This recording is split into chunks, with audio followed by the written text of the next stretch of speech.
Bonjour à tous et bienvenue sur ma chaîne YouTube. Je suis trop contente de vous retrouver aujourd'hui avec l'encyclopédie du petit peuple.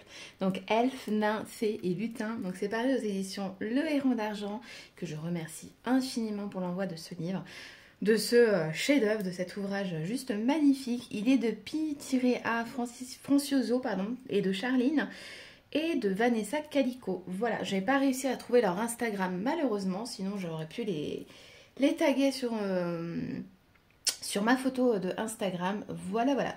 C'est parti, on le découvre ensemble. Alors, il est juste magnifique. Franchement, je suis trop contente de l'avoir. Moi, il faut savoir que j'ai déjà des ouvrages de chez le Héron d'Argent. J'en ai 5 que j'adore, que je ne vous ai pas encore présenté, mais ça ne saurait tarder. Il faut que je vous les présente sur Instagram et sur YouTube parce que franchement, ils vaut le détour. C'est de très beaux objets. Parce que oui, là, on est clairement sur un objet livre, hein. On est sur un livre, mais c'est du 2 en 1. On est sur un bel objet, on est sur un très bel ouvrage qui vous servira et de décoration, mais aussi de magnifique, j'ai envie de dire, parce que c'est magnifique. Voilà, c'est vêtu de doré, les illustrations sont à chaque fois, que ce soit n'importe quel livre, hein, chez le Héron d'Argent, c'est magnifique. Voilà, là on voit, c'est magnifique, les papillons sont comme en relief. C'est signé le Héron d'Argent, quoi, voilà. Donc l'arrière du livre, il est comme ceci. Il est au prix de 29,90 € comme les autres. Voilà, ils sont tous au même prix, hein. En tout cas dans la catégorie beau livre, parce que sur le site du Héron d'Argent, vous avez plusieurs catégories. Donc vous avez les romans, vous avez aussi des livres pour enfants. J'ai vu qu'ils avaient des livres pour enfants que j'ai jamais essayé. Je pense prendre pour mes enfants celui sur le Moyen-Âge qui a l'air super sympa. Je vous dis pour mes enfants, mais ça sera aussi pour moi, hein, clairement, parce que franchement j'adore. Je suis une vraie gamine en ce qui concerne les livres. Voilà, j'adore. Et là, j'adore. Donc qu'est-ce qu'on nous dit derrière? À l'orée du monde des humains, bruisse et murmure le petit peuple. Rencontrez les esprits de la forêt et dansez avec les fées. Débusquez les lutins et découvrez leurs secrets. Protégez les trésors millénaires des nains et les mystères des elfes de l'âge d'or. Succombez aux enchantements de la nature. Au coin du feu, conteurs et bardes chantent les prouesses des rois et des reines de féerie. Franchissez la lisière d'autres mondes. Voilà ce qu'on nous dit derrière. Et à l'arrière, on découvre quelques illustrations qu'on va retrouver dans ce magnifique ouvrage. Tadadadam. Donc là, j'ai la chance d'avoir 2 affiches en plus. Je suis trop contente d'avoir eu celle-ci qui est dans le livre des dieux égyptiens. Voilà, en plus on voit qu'elle tient une croix d'encre, donc bon bah c'est génial, je suis trop contente. Et celle-ci avec le phénix, des affichettes que vous pouvez acheter sur le site du Héron d'Argent également. Donc quand on ouvre le livre, on tombe sur une magnifique dorure, des jolies fleurs, c'est trop joli. C'est tout ce que j'aime, quoi, voilà, c'est tout ce que j'aime, c'est une très belle déco. J'essaye de remonter le trépied, je ne verrai pas du coup ce que je filme. J'espère que vous ne voyez pas la batterie, je me relève, parfait. Voilà, comme ça vous verrez un petit peu tout, parce que le livre est énorme, hein, à savoir que c'est un livre qui doit faire, je pense, 30 cm, voire plus, parce que dans les bibliothèques, c'est rare qu'il rentre en hauteur. Moi, dans ma bibliothèque de ma maison, il rentrait pile poil. Du coup, maintenant, je les mets couchés, hein, clairement, voilà, c'est mieux. Donc, l'encyclopédie du petit peuple, elfes, nains, fées et lutins. Le papier est glacé, il est magnifique, c'est un papier qui est juste magnifique. Ce livre est beau de par les illustrations, mais de par aussi ce qu'on y retrouve. Là, ici, on nous met le premier chapitre, donc les peuples d'Elphyrie, hein, de la chair d'Ymir. La terre fut créée de son sang, la mer, les montagnes, de ses eaux, les arbres de ses cheveux, et de son crâne le ciel, mais de ses cils. Les clémentes puissances firent Milgadr pour les fils des hommes, et de sa cervelle furent façonnés tous les mauvais nuages. Snorri sur le son, l'Edda poétique. Voilà. Et après, donc on voit dans les Eddas, hein, textes scandinaves, voilà, du XIIIe siècle. Et ici, après, on vient nous expliquer. Et après, on va voir histoire par histoire. On va nous parler de petits peuples à chaque fois. Donc ici, on nous parle des elfes. Donc on a à chaque fois une petite phrase, hein, ici. Donc quand il te ne reste rien d'autre que la vie, il ne faut pas la gâcher en craignant de la perdre. Jean-Louis Fechten, Le crépuscule des elfes, 1998. Ensuite, on nous dit qui sont les elfes, noir et blanc, elf shot, en avant la musique. Donc l'illustration est juste sublimissime. Je me relève pour voir si on voit, c'est parfait, nickel. Ensuite, on a la page du Puck. Pareil, vous voyez, c'est fait de la même façon. Ça peut se lire et pour adultes et pour enfants également. Moi, je l'ai lu avec ma louloute et c'était trop chouette d'en apprendre encore plein sur le petit peuple. Voilà, c'est magique, voilà, franchement c'est trop beau comme livre, c'est tout ce que j'aime. Voilà, c'est beau quoi, on en prend plein les yeux à chaque page, c'est magnifique. Vous voyez ici Tout est beau, c'est très joli. Les écritures sont jolies, tout est dans le détail. Moi, j'ai adoré. J'ai adoré. Et voilà, ici, les peuples des nains. Parce qu'en fait, on a plusieurs chapitres. Je vais vous montrer le sommaire qui est à la fin. Hop. Alors, ça, on va le voir après. Donc, la table des matières. Les artistes sont souvent les lutins de la pensée. Augusta Amiel Lapère, Pensée sauvage, 1900 lep. Donc, dans la table des matières, on retrouve donc au début les peuples d'Elfiri, avec les elfes, peuples, les vitors, les menurures et les nimis. Ensuite, on a les peuples des nains.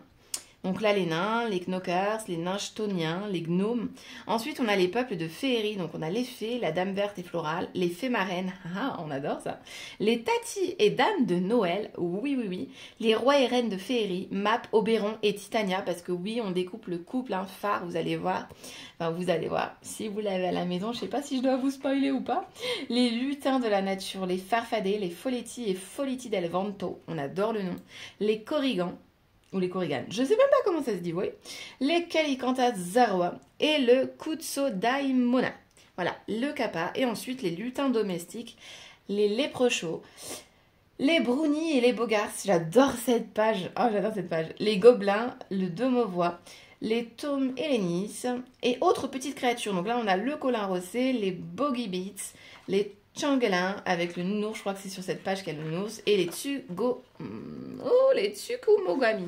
Voilà, voilà. Après, on a le tableau des tirages, donc des Christos Swarovski, donc qu'on va retrouver donc les illustrations dans ce livre-ci. Ça, vous pouvez les acheter aussi. Ils sont donc de Charline, parce que l'illustratrice, donc c'est Charline. Je crois que j'ai trouvé son Instagram par contre à Charline, mais les autres, je n'ai pas trouvé leur Instagram. Donc ça m'embête parce que j'aurais aimé voir s'ils font d'autres ouvrages. Ici, on en voit d'autres. Moi, j'ai celui-ci, l'encyclopédie de la magie. J'ai l'encyclopédie aussi des vampires, juste ici.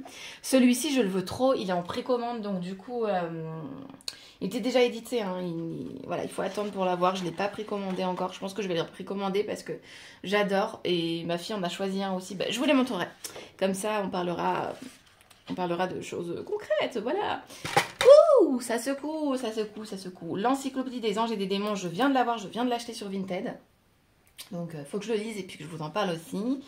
La symphonie des sons, je m'intéresse aussi. Voilà, c'est celui-ci que je voulais prendre aux enfants. Donc, Légende flamboyante du Moyen-Âge. Vous voyez, ils en font aussi pour enfants. Bon, clairement, ça sera aussi pour moi parce que je trouve ça trop beau. J'aimerais bien aussi dans leurs romans en lire quelques-uns. Ces deux-là, notamment... L'apprentie faucheuse et la Santa Muerte, voilà, j'aimerais bien. Il y a aussi un autre roman, L'impératrice aux œufs d'or, là, qui me donne trop envie de lire. Et c'est reparti, on va se faire des petites pages au hasard. On s'en lit une au hasard, ça vous dit? Allez, et c'est parti. Les rois et reines de féerie, donc Mab, Oberon et Titania. J'adore l'illustration. Alors, la reine Mab vous a fait visite. Elle galope de nuit, en nuit à travers les cerveaux des amants. Qui alors rêve d'amour? William Shakespeare, Roméo et Juliette, 1597. Une reine au visage multiple. La reine celtique Medb regroupe en réalité deux visions de la reine des fées. La belle et grande reine, Maeve du poète W.B. Yeats et la toute petite reine Mab. Elle est comme les fées du folklore anglais, de William Shakespeare, Roméo et Juliette. Rappelant la Mab du pays de Galles, elle serait la reine de Hélion, des petits elfes gallois. Une fée en devenir, Medb, de long nom se traduit par ivresse, était au départ une mortelle dans l'Irlande des légendes. Elle était à la fois reine du Connemara, stratège et guerrière. Afin de conforter sa position au pouvoir, elle convoita un taureau brun irlandais, le don Qualang signifiant brin de Calung. Pour symboliser sa puissance et sa richesse, en le volant, elle entra en guerre contre les Irlandais. Usant de magie, elle triompha même du grand guerrier Cuchulainn, héros de l'Irlande médiévale, dont les exploits servirent de base aux légendes arthuriennes. Forte de cette victoire, elle rejoignit le peuple de Féerie après sa mort et devenue immortelle. Elle fut sacrée reine des fées. Medb illustre ainsi le fait qu'à force d'enchantement, une humaine peut devenir une fée, tout comme le Mourouche s'est mué en lutin en pratiquant la magie. Manpower, Oberon ou Oberon, dont l'apparition remonte au haut Moyen-Âge, avec la chanson de geste sur les exploits du Huon de Bordeaux, est l'un des rares exemples connus de Féto ou homme-fée. Selon les légendes, il est le fils de Jules César et de la fée Morgane, ou Morgus, ou encore Hérald aux grandes ailes et de Flore. Il a un frère jumeau, Georges, qui règne sur le monde des humains, tandis que lui sera le roi des peuples féeriques. Son nom germanique, Albéric, signifie d'ailleurs roi des elfes, Elbe au pluriel, Alpe pour elfe, riche pour roi. La vie est un songe, dans Songe d'une nuit d'été, écrit en 1994-15 par l'auteur dramatique William Shakespeare. La reine fée Titania est l'épouse d'Oberon. On les voit donc juste ici, on peut les admirer donc juste ici. Jusque-là, on ignorait son nom dans les contes populaires anglais, qui la désignait seulement sous le terme de reine de fées. Titania est également la sœur de Mab.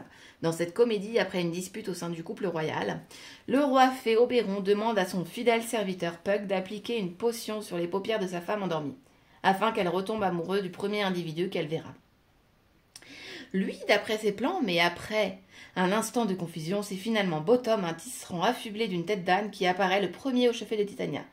Elle est aussitôt séduite. 3 petits points. Voilà, donc voilà pour ce magnifique ouvrage que moi j'ai adoré et je suis pressée de découvrir les autres, voilà, et de vous faire découvrir ceux que j'ai déjà à la maison. Il y en a un que je veux trop, c'est celui sur les histoires d'amour, voilà. Celui-là me donne trop envie.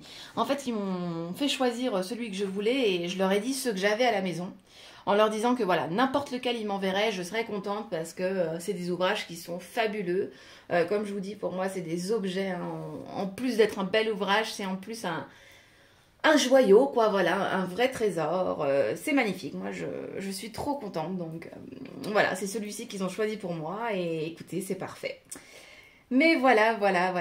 Mais écoutez, j'espère que cette vidéo vous aura plu. Moi, je vous fais des gros bisous et je vous dis à bientôt. Tac!